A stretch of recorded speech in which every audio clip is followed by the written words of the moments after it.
Hello दोस्तों, तो आज पार्ट 9 है ब्रिटिश कालीन व्यवस्था। ब्रिटिश कालीन जितनी भी व्यवस्थाएं हैं उसके बारे में मैं आज स्टडी करवाऊंगा। ब्रिटिश कालीन व्यवस्थाओं के बारे में मैं बताने वाला हूं। ये पार्ट 9 है। पार्ट 7, 8 और 9 आप एक साथ देखें तो ज्यादा अच्छा रहेगा। वीडियो के लिंक मैंने डिस्क्रिप्शन बॉक्स में डाल रखे हैं। सभी पार्ट डिस्क्रिप्शन बॉक्स में आपको मिल जाएंगे, आप जरूर देखें। 1854 के बाद से क्या क्या हुआ उसके बारे में मैं बता रहा हूं। जब ब्रिटिश अधीन छत्तीसगढ़ आ गया था 1854 के बाद, डलहौजी की हड़प नीति के बाद, उसके बारे में बताऊंगा। नमस्कार, मैं भावेश गजपाल आपका स्वागत करता हूं अपने यूट्यूब चैनल लक्ष्य विद भावेश गजपाल में। चलिए बढ़ते हैं, किन किन व्यवस्थाओं को देखेंगे। न्याय व्यवस्था, पुलिस व्यवस्था, जेल व्यवस्था, डाक व्यवस्था और यातायात व्यवस्था के बारे में हम लोग पढ़ेंगे। ब्रिटिश कालीन व्यवस्थाओं के बारे में सर्वप्रथम न्याय व्यवस्था को देखते हैं। न्याय व्यवस्था के अंतर्गत देखिए क्या होता था। तहसील के प्रशासनिक अधिकारियों, सहायक कमिश्नरों, अति सहायक कमिश्नरों व तहसीलदारों के को ही न्याय व्यवस्था सौंपी गई थी। किनको किनको? सहायक कमिश्नर, अति सहायक कमिश्नर मतलब डिप्टी, और तहसीलदारों को ही न्याय व्यवस्था सौंपी गई थी। इस न्याय व्यवस्था में दो विभाग होते थे, दीवानी मामले और फौजदारी मामले।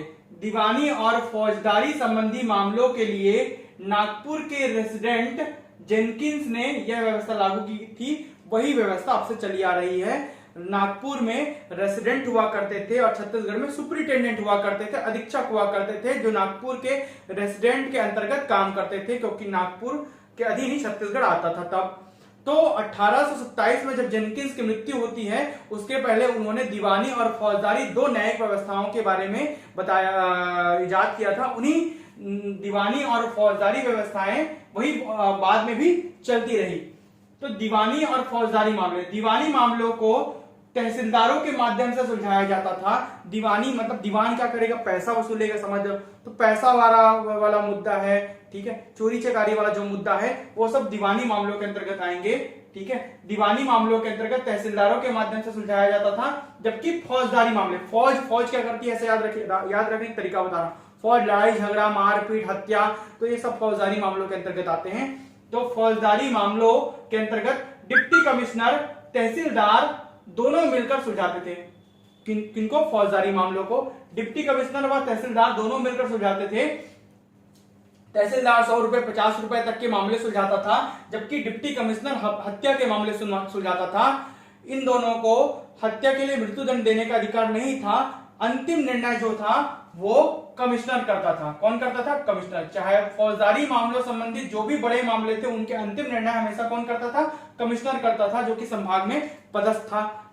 पदस्थ कहा? संभाग में क्या रहेगा? कमिश्नर रहेगा। तो कमिश्नर ही फौजदारी संबंधी मामलों को अंतिम निर्णय देता था।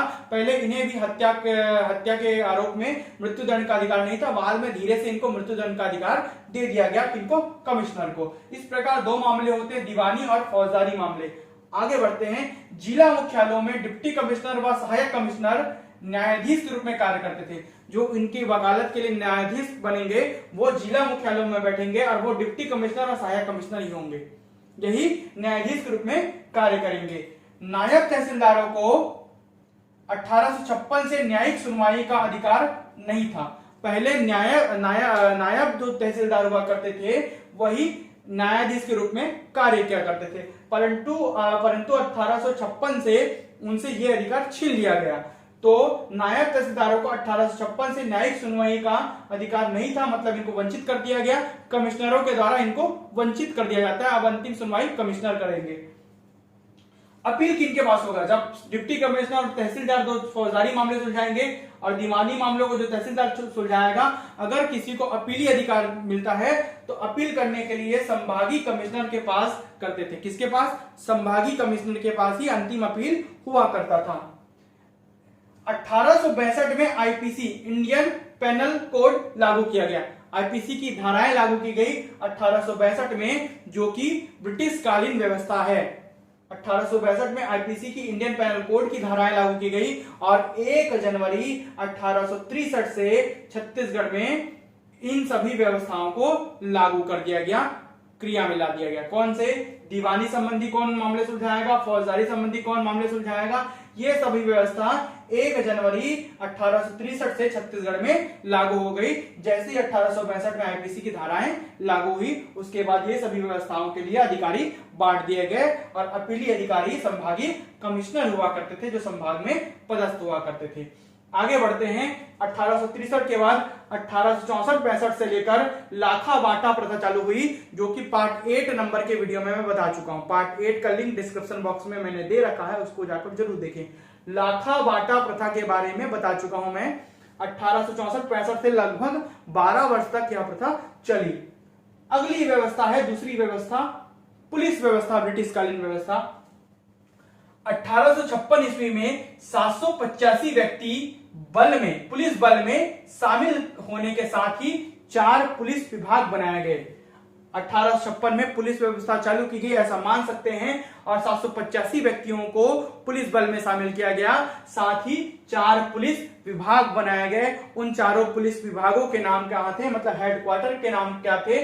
रायपुर, जो जिला हुआ करता था उस समय, तहसील हुआ करता था उस समय, उसको एक विभाग बनाया गया।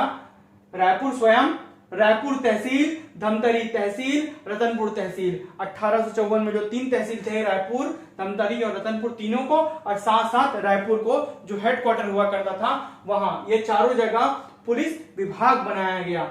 1858 में पुलिस मैनुअल लागू किया गया। यह पूछा गया है एसआई वगैरह के पेपर में और अन्य पेपर में, व्यापक में पूछा गया है कि पुलिस मैनुअल छत्तीसगढ़ में कब लागू किया गया। तो 1858 में पुलिस मैनुअल लागू किया गया, जिसमें ड्रेसअप ऑफ पुलिस वर्दी इजाद की गई, जिसमें वर्दी पहनना अनिवार्य कर दिया गया था। 1 नवंबर 1861 से कुछ मतभेद होने चालू हो गए थे जब यह व्यवस्था लागू हुई जमींदारों और पुलिस आरक्षकों के बीच में। तो 1 नवंबर 1861 से नई व्यवस्था की गई, जिसमें जमींदारी क्षेत्रों में जमींदारों द्वारा ही पुलिस व्यवस्था लागू की जाएगी। मतलब उसका सर्वे सर्वा कौन होगा? जमींदार होगा, जहां जमींदारी क्षेत्र होंगे। और एक होते थे, कौन से क्षेत्र भाई? एक होते थे खालसा क्षेत्र। तो खालसा क्षेत्र की पुलिस व्यवस्था, मतलब जो प्रत्यक्ष ब्रिटिश नियंत्रण में क्षेत्र थे, उन्हें खालसा क्षेत्र कहेंगे। वहां पर प्रत्यक्ष पुलिस बल नियुक्त किए जाते थे, जबकि जमींदारी क्षेत्रों में जमींदारों के माध्यम से पुलिस व्यवस्था लागू की जाती थी। अब आ जाएंगे तीसरी व्यवस्था, जेल व्यवस्था के बारे में। 1 अप्रैल 1858 से रायपुर में केंद्रीय जेल बनाया गया। यह भी पूछ चुका है, रायपुर में केंद्रीय जेल कब बना? 1858। डेट याद नहीं होता तो सन याद कर लेंगे। 1 अप्रैल 1858 से रायपुर में केंद्रीय जेल बनाया गया। एक छोटे से कमरे में 200 कैदियों को कैद करके केंद्रीय जेल बनाया गया था। छोटा सा कमरा था जहां 200 कैदियों को कैद किया गया था, और केंद्रीय जेल उसी को कहा गया था उस समय। जेल का निरीक्षण डिप्टी कमिश्नर करता था। जो डिप्टी कमिश्नर था वही जेल का निरीक्षण करता था, वही वहां का अधिकारी हुआ करता था।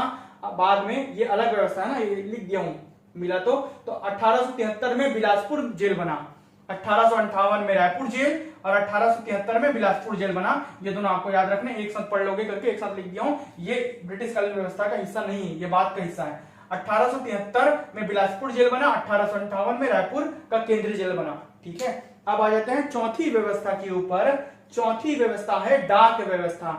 हरकारों और घोड़ों, हरकारे एक छोटे अधिकारी मान सकते हो, तो हरकारे और घोड़ों के माध्यम से डाक लाना और ले जाना होता था। ठीक है, हरकारे और घोड़े नियुक्त किए गए, तो हरकारे और घोड़ों के माध्यम से ही डाक का लाना ले जाना किया जाता था। रायपुर में डाकघर खोला गया उसी समय, 1854 के बाद से ही 1856-57 में रायपुर में डाकघर की स्थापना की गई। परगना व तहसील के अधिकारी इसी व्यवस्था को चलाते थे। जो परगने और तहसील के अधिकारी थे वही इस व्यवस्था को चलाते थे। मतलब परगने के जो तहसीलदार थे और परगने के जो नायब तहसीलदार थे और तहसीलों के जो तहसीलदार थे, तहसीलों में तहसीलदार नियुक्त होंगे और परगनों में नायब तहसीलदार नियुक्त होंगे, वही इस डाक व्यवस्था को चलाते थे।